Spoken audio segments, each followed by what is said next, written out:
What's going on, everybody? My name's Kyle Richards with Abstract Sports, and welcome to today's edition of One Take.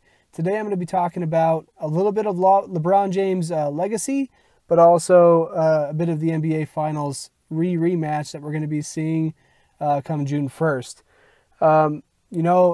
Today is a little bit different. Last time I was able to have the nice microphone with the nice headset in front of my computer and everything, but I did tell you guys that these moments were going to catch me in the weirdest places. And right now I'm just about to go into the gym and, it's super late. Like right now it's about 11 p.m. where I'm at. So it's kind of crazy. And I couldn't find any good lighting while I was at home. So I'm like, screw it. I'm going to go to the gym and maybe the lights outside in the parking lot will have something. So it's a little ominous, but trust me, I know the quality is not ideal, but the whole point of the One Take series is that it's going to catch me in moments where I just got to get stuff off my chest. And so here I am in the dark, a little bit of light on the face, and we're going to go for it. So first I want to talk about LeBron's legacy. So, he just made it to the NBA Finals. He surpassed the Boston Celtics in the Eastern Conference Finals tonight. They beat them in a 4-1 series. Celtics won one game surprisingly. It kind of caught everybody off guard. But really, LeBron he played normal throughout the entire series, except for the one game that they lost against the Celtics, where he shot 4 for 11, had like 11 points or something like that. Apparently, he was lethargic. Some teammates said that he had a little bug going on. That could have contributed to that. But nonetheless, they still make it to the NBA Finals, going against the Golden State Warriors again. Before we get to that matchup, there's been a lot of talk around LeBron chasing his ghost of Michael Jordan. He's mentioned it before in the media where he says he's chasing the ghost in Chicago. And that's the whole point of our category on Abstract Sports blog, of chasing the ghost. I feel like everybody has a ghost that they're chasing in their life, whether it's in sports or like in your particular field of choice. I'm a web designer. I try to do certain things that make me the best designer I can be. And I feel like everybody in their professional field does the same thing. So, but in LeBron's case, where he's chasing the ghost, tonight he surpassed Michael Jordan, the GOAT, the GOAT, quote unquote, the GOAT,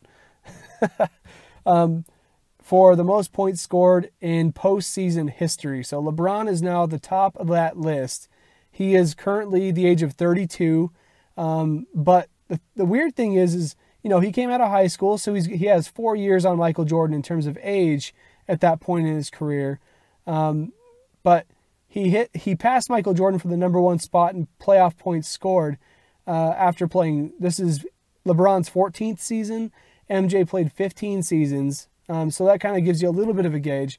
But then again, Michael Jordan also scored that many points in his postseason career in like 172 games, 175. It's somewhere in there. Again, this is a bit unscripted. I don't have all the numbers, but I know that LeBron, it took him over 200 games. Pretty sure it took him over 200 games in the playoffs to surpass Michael Jordan. And 30 games, let's say 30 games difference. If you're averaging 30 points a game, even 20 points a game, that's a big difference right there in points. So, it's kind of crazy that he passed Michael Jordan already because, you think about Kobe, who came out of high school at 18, played till he was 40. LeBron still has 8 more years to play. What if he made the playoffs the next 8 years? Could you imagine? I mean, he's probably going to fall off in his older age and all that, but kind of like Kobe did. Kobe had the injuries, but it kind of makes you wonder, like, is that if he does make the playoffs several years in his last handful, is that record going to be broken? That's going to be a high number, I feel like. If he's breaking that record at 32, holy cow, man, that's insane. But let's just to make a little comparison, and this is sort of leading into that article that I've been wanting to write for a long time, where I talk about how there is never going to be a greatest player of all time. And going into that a little bit, Scottie Pippen did make a point where he said that you can't really compare LeBron James to Kobe Bryant, Michael Jordan. People in the media have been comparing LeBron to Kobe lately about, whether he's surpassed Kobe's legacy or not. And Scottie Pippen came out and said, I don't feel like you can compare him to Kobe or MJ. They play different positions in different eras, slightly different eras, I guess. MJ was a totally different era. And so he's like, I don't feel like you can compare those guys. But he's like, I think LeBron fits more of a Magic Johnson type character. And if you look at the numbers, it kind of makes sense because LeBron assists way more than Kobe and MJ ever did, where Kobe and MJ were like natural scorers. Every time that they got the ball, they were trying to score the ball. LeBron, he scores a lot, but he also is looking to pass. He's also looking to help his teammates out. He's a big-time team player. And, that's a very important thing. It's just crazy that he only has 3 championships at this point. So going into that, LeBron, comparing his legacy to Michael Jordan's, he's got 3 finals appearances. No, that's not true. No. Hold up. He's got 3 championships, and in each of the championships he won the finals MVP. I'm pretty sure he's been in the finals more than 3 times. I should have written that one down. I mean, I know this is a little bit unscripted, but I had to get some numbers. But MJ, he was in 6 finals, and he won all 6 of them, if I hope I'm correct. But also in every 6 of those NBA finals, he was the finals MVP. And, if you look at the Golden State Warriors a couple of years ago when they won the championship in 2015, everybody be thinking like Steph Curry's going to be the finals MVP just by thinking of the numbers throughout the season where he had like 420 made 3-pointers. Oh, somebody's got their headlights pointing at me. Oh, man, talk about unscripted. Oh, this is weird. You would think Steph Curry would be the MVP in that situation, but that's not the case. It was Andre Iguodala who got it. So they have like a real deep team if a different guy is stepping up to win that type of award. So I don't know, that's just one thing. But then you look at like the regular season MVPs. Let's see, LeBron he has 4 regular season MVPs. MJ has 5. So he's a little bit behind MJ, but again, he is 32. He has several years to go. And, there's a lot of LeBron haters out there, and I know I'm going to probably catch some flack for this video, but man, you got to respect the guy. He's on a different level in terms of an athlete. And when you try to compare him to the greats, he's sort of in a class of his own. There's never been a guy of his size. I mean, if you can think of a guy of his size that has his athleticism and the skill depth that he has and the variety of ways that he can score, please let me know in the comments. Like, I'm super interested to hear. I would love to have a discussion. But like, I can't think of a guy who's in a similar position as him, his size, being as athletic as he is and as successful as he has been with the teams he's been with. It's pretty miraculous to see. And so with that in mind, we're going into the NBA Finals, beginning of June. Oh my gosh, man, I'm so excited. Like, I am giddy right now about how excited I am for this matchup. And speaking of a matchup, this is the first time ever in NBA history we've seen an NBA Finals rematch. That means, 2 teams 3 years in a row matching up in the NBA Finals. And I looked it up. I went to Wikipedia and I looked at all the different teams. And I caught a lot of 2s in there where, like, Celtics and Lakers, they went against each other. There was a rematch several times between some teams. Even the Knicks were in there. Spurs were in there. Celtics were in there, obviously. Oh, excuse me. But we've never seen a rematch in the NBA Finals, which is one thing I'm extremely looking forward to. And so some of the drama surrounding that recently, Tyronn Lue came out and said that the Celtics are harder to guard than the Warriors because they have a lot more variety in their plays, whereas the Warriors are like run and gun, kind of quick pace. That's pretty much all they are. And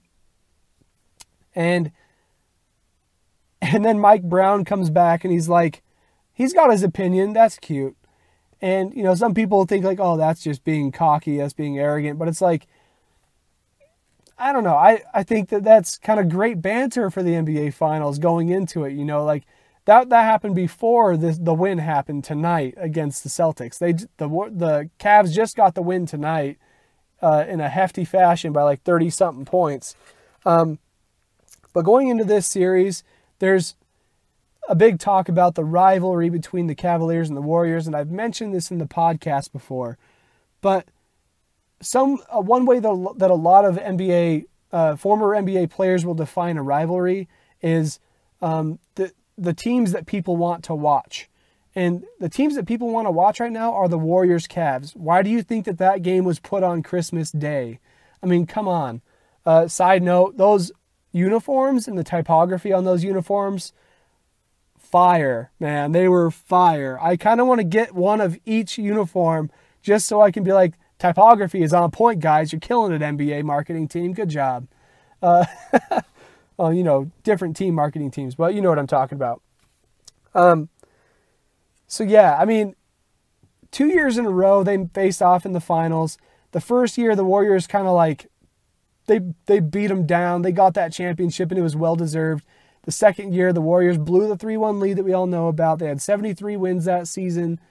It was like the one that everybody's like, oh my gosh, the Warriors are going to roll over these guys. And that didn't happen. The Cavaliers come back and beat them with the 3-1 deficit against them. And even more history was told in that upside down right there, giving Cleveland the first championship in its history, I'm pretty sure.